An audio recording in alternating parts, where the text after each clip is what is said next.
Hallo und willkommen zu einem neuen Küchenabenteuer. Es ist Spargelzeit und ich will euch einmal zeigen, wie ich den Spargel koche. Da es kalt ist, wird der Spargel zu einem warmen Essen gereicht und die letzten alten Kartoffeln verbrauche ich ebenfalls. Es gibt Schneekartoffeln und eine gebratene Hühnerbrust mit Sahnesoße.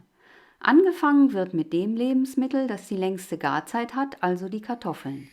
Diese hier sind noch vom letzten Jahr, die jetzt eigentlich schon in der Erde sein möchten. Die Triebe knipse ich ab und schäle die Kartoffeln. Dass sie keimen, ist im Frühjahr normal, denn die Pflanzen wollen wachsen, also keimen sie. Das kann man nur mit erheblicher Chemie verhindern oder man muss es akzeptieren. Im Grunde genommen ist das späte Frühjahr keine gute Zeit, um noch Kartoffeln des letzten Jahres zu essen, denn durch das Keimen reduziert sich ihr Stärkegehalt und man macht am besten Püree oder Klöße daraus. Man kann es wahrscheinlich nicht gut erkennen, aber die grüne Stelle hier muss weggeschnitten werden. Die große Kartoffel muss nochmal geteilt werden, damit die Kartoffeln gleichmäßig gar werden. Gesalzen werden sie in Wasser gegart, was ungefähr 20 Minuten dauert.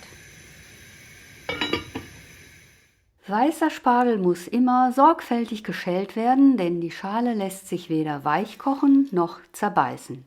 Dafür nimmt man am besten einen Sparschäler und schneidet oben beginnend die weiße Schale ab.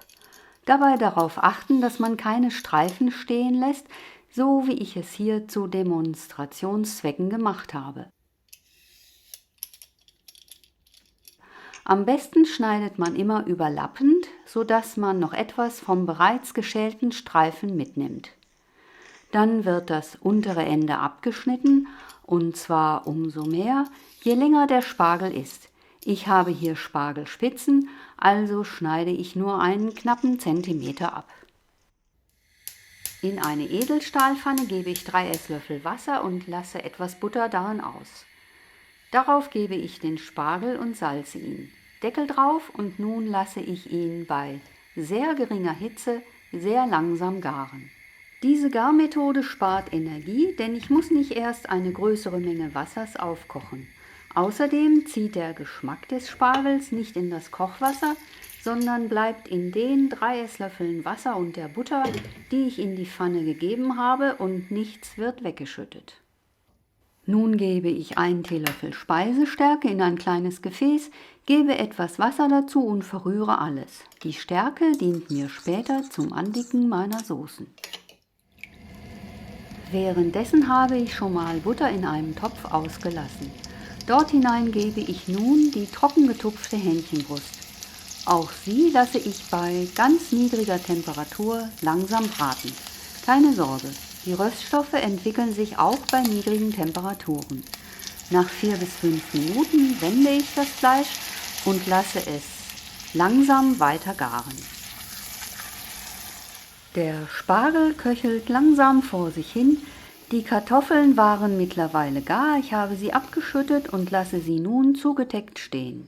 Mit einem Thermometer messe ich nun die Kerntemperatur des Fleisches an der dicksten Stelle. Hähnchenbrust kann schnell trocken werden. Das Problem dabei ist, dass das Fleisch innen noch roh ist, während es außen ständig die ganze Hitze abbekommt und dadurch austrocknet. Deswegen brate ich es bei niedriger Temperatur, damit die Hitze sich nach innen verteilen kann, ohne dass der äußere Teil zu heiß und somit zu trocken wird. Bei ungefähr 46 Grad Innentemperatur nehme ich das Fleisch aus der Pfanne, lege es zugedeckt auf einen Teller und lasse es weiter gar ziehen. Das Thermometer lasse ich im Fleisch, sodass ich die Hitzeentwicklung kontrollieren kann. Würde es zum Beispiel wieder abkühlen, müsste es noch ein wenig länger gebraten werden. Aus dem braunen Bratensatz mache ich nun eine Sahnesoße. Zunächst gebe ich etwas Wasser in den Topf und lasse alles aufkochen, damit sich der Bratensatz löst. Gesalzen werden muss die Soße auch noch. Nun gebe ich nach Geschmack etwas süße Sahne dazu und diese dicke ich mit der Speisestärke an, die noch einmal durchgerührt werden muss.